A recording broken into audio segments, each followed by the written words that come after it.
Funding for the Mind Matters, Building Skills and Breaking Barriers, the Clubhouse Atlanta Way podcast was provided by a grant through the Hirsch Legacy Fund. The Hirsch Legacy Fund supports nonprofit organizations serving communities in Atlanta, Georgia, the U.S., and Israel with projects focusing on mental health, underserved communities, and Jewish causes.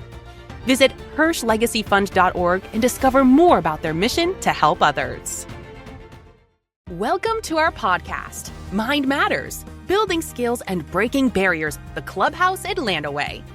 Hosted by and about Clubhouse Atlanta members, our show features inspiring discussions that inform, uplift, and empower as we work together to build a world where mental health challenges no longer stand in the way of fulfilling careers, relationships, and lives.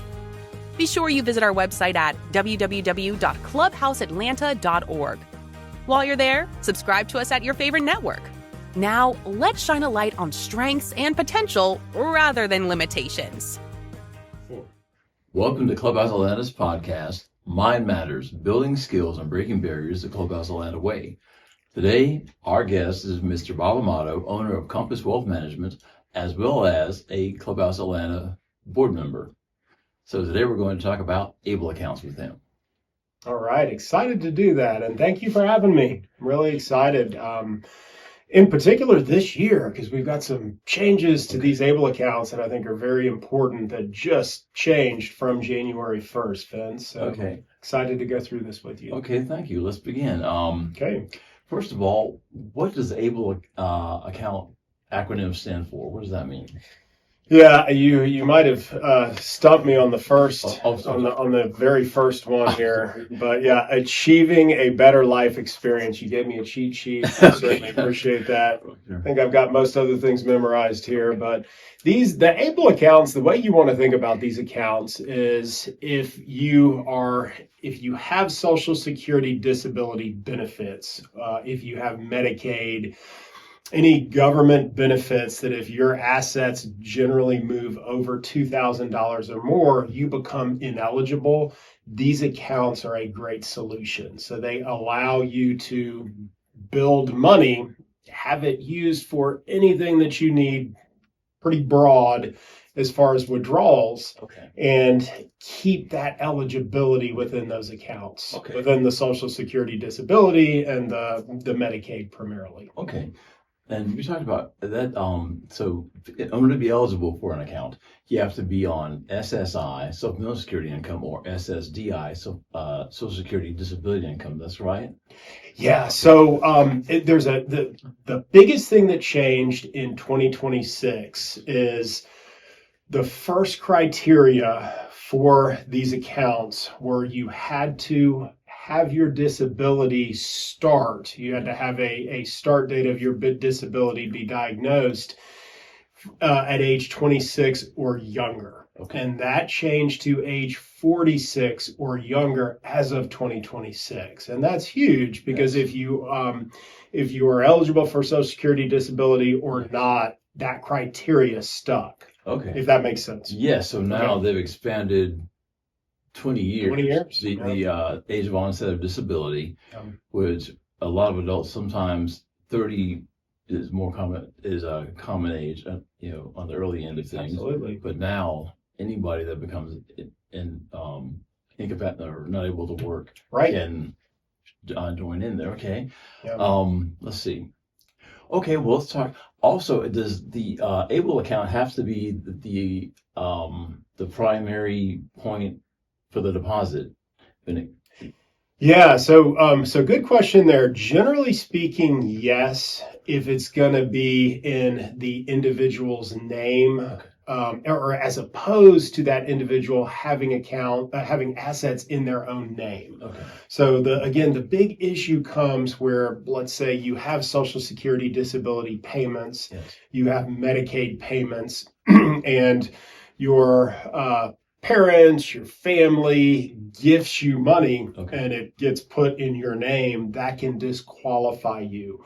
We see it in our profession with inheritance a lot, where somebody's thinking of you, unfortunately they pass, you're inherited, assets, Yes. and it's scheduled to go in your name, and that can disqualify you from this. Okay. So the ABLE account really shelters that. Okay. Those assets can be used for a very broad range, from education to healthcare costs that you can withdraw from. Yes. But it shelters you from losing those Okay. benefits. How about housing? I think I've read that housing can be one of the expenses. It is housing Okay. as well. Yeah, Okay. very broad, which is nice. Yes. It does give you that ability Okay. to pull from many areas. Okay. Let's see. Also, is it possible for someone to work and have an ABLE account with the same benefits? Is that possible?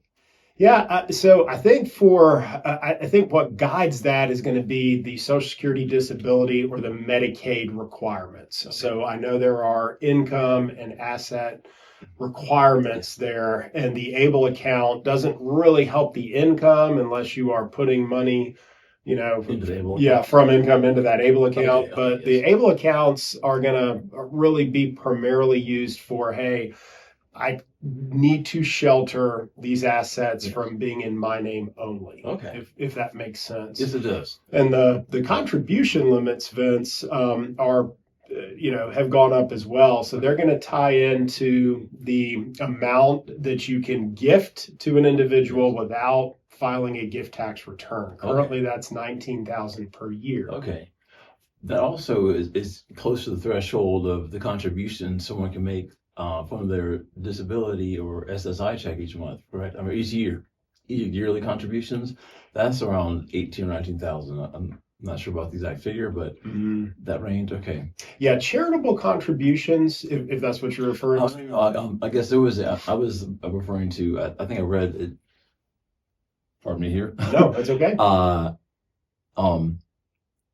Well, Georgia's stable account specifically, Georgia just got its own this year, January 1st of this year. Mhm. I think 18,000 is able to be contributed from SSDI, possibly. Oh, you mean so take those benefits and put it in a ABLE? Okay, Yes. got it. Yeah, I believe so, and I Okay. believe that has moved up to 19,000. Okay. Yeah, for 2026, Okay. which is great. Fantastic. Yeah, Okay. great question there. And then, is there an amount of, let's say you're working also on disability and you're working, does that change? If you have an ABLE account, are you able to put more of those earnings into the account as well? So it's my understanding it doesn't matter where the assets or income comes from. So it can be a gift, can be inheritance. Okay. It doesn't have to be from you if it's your ABLE account. Okay. It can be anybody that contributes. Okay. Now, the other interesting aspect of this is a lot to keep up with, Yes. but is asset limits with the ABLE account. Okay. So there's 100,000. My understanding is there's 100K limit where if you're hitting that threshold or above, Yes. SSI or Medicaid can disqualify benefits. Okay. So I think the premise behind that is, hey, we want you to be able to defer, Yes. Assets and not have that count against you, but we're not going to allow you to store significant wealth and never pull money from this account. I think the goal is, hey, you can invest this very similar to a 529 or a 401k plan. Okay. And interestingly enough, a lot of the rules are predicated from the 529 plans. And when you look at how the tax benefits work, it's after-tax money. Okay. So let's say you put $19,000 in your ABLE account. Yes. You fund it, start it this year. Okay. What's also neat about them, like a 529 or a 401k account, you can make investments. So there's investment menus, investment choices. I think it is going to be state specific with those plans. Okay. But let's say those assets over time grow to $100,000. Okay. Now you're going to have to take a withdrawal and manage your contributions to stay under that limit. Okay. So there's a lot of legislation that could change. There is a lot of talk that I think you might have read and we discussed but before we started here, that the limits mimic the 529 plan lifetime contribution limits. I think number is 570,000 off the top of my head. Okay. So there's talk to try to align that to a higher degree Okay. because there's just so many things to keep up with, Yes. with this program. Yes. Oh, 529. Is that a college savings plan? It is. Okay. Yeah. I remember my old day. Absolutely. Okay. Yeah. Okay. Thank you, audience. Let's see.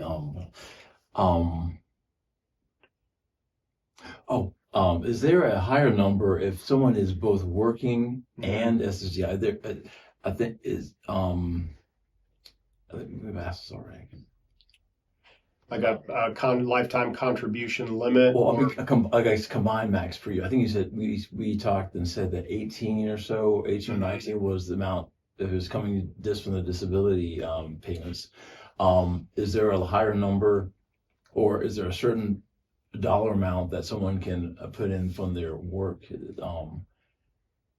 to say, so together it could be a slightly higher number than just the 18? Yeah, I have not experienced last year an amount going into an ABLE account greater than 18,000 or this year 19,000. Okay. That doesn't mean that it couldn't be, Okay. some things, Yes. some type of caveat. I can certainly look into that, Okay, but okay. just based on my knowledge or Okay. what I've seen being contributed into these Yes. accounts, they're going to link to that contribution amount, gifting amount, Okay. where you don't have to Okay. file a gift tax return currently at about Okay. 19,000. I'm not very familiar with the gifting amounts, but I know, well, I thought you could earn like 2,000 per month if you're working, but I read somewhere online that stable accounts have a tax credit associated with working and the SSI checks. Okay. It's very hard to find. They're all in the same place to find this information. Yeah, I'm happy to research and then circle back. We can certainly, check in with the audience and give them an update there. Okay. You did bring up the tax benefits, and it'd probably be a great time to go over that. Yeah, sure. The tax benefits are going to be, again, I talked about the similarities with 529, the educational accounts. They're going to be very similar to 529 accounts. Okay. So it's after-tax money going into that account, Okay. meaning you don't get a tax benefit for making a contribution like Okay. you would with a 401k or if you're eligible an IRA account. Okay. Similar to a Roth in that regard. So no tax benefit on the front end. However, the money gross tax deferred in the account. Okay. So if you have it invested and you've got some growth, you're not going to pay on any gain to pull the money out. And much like any growth, the principal and the growth, there's no tax when those funds are withdrawn. Okay. So if you contribute 19,000, and let's say that doubles to 38,000, over a period of time, Yes. you could pull that full 38,000 out for a qualified expense without incurring any taxes on those funds, which is a Yes. distinct advantage. Yeah, it is. Okay. So, but with the caveat that it can't go over 100,000 accumulated in that account. That's the understanding now. Okay. Yeah. Again, hopefully there's going to be some changes on that, because that has been a lot of concerns as people get going on these accounts and get excited about it. They use it as a savings vehicle. They're not as concerned about the withdrawals. Yes. And they run into these balance issues that can cause concern with their other programs. Well, thank you. I think there are a lot of people here at Clubhouse, that can, just myself included, that could benefit from this knowledge that we've had today. Well, Bob, thank you for coming in. Absolutely. Vince, thank you for having me. Okay. Yeah. All right. And audience, thank you for tuning in to this episode of Mind Matters, Building Skills and Breaking Barriers, with our guest, Bob Amato from Compass Wealth and Clubhouse Atlanta board member. See you next time. Thank you. Earlier in the podcast, in the interview at the 11-minute mark, there was a question about if someone was working, does that raise the amount of maximum contribution to the ABLE account in the Georgia Stable account? In 2026, due to inflation adjustments separate from the gift tax exclusion itself, the standard ABLE contribution limit rises to $20,000, even though the general gift tax exclusion for 2026 is $19,000. Able to work, additional contributions are separate from that basic annual limit of $20,000. There is a statutory provision that allows the beneficiary, the person with the disability, to contribute extra if they are working, and are not participating in certain employer retirement plans. If the beneficiary is working and meets those conditions, they may contribute an additional amount up to the lesser of their earned income for the year or the federal poverty guideline for a one-person household, adjustable by state, beyond the standard annual number in that year. It is important to note this able-to-work additional contribution is tied to earned income compensation, not SSDI. That concludes the able-to-work contributions update to the podcast. And thank you once again for watching Mind Matters, Building Skills and Breaking Barriers the Clubhouse Atlanta Way. See you next time.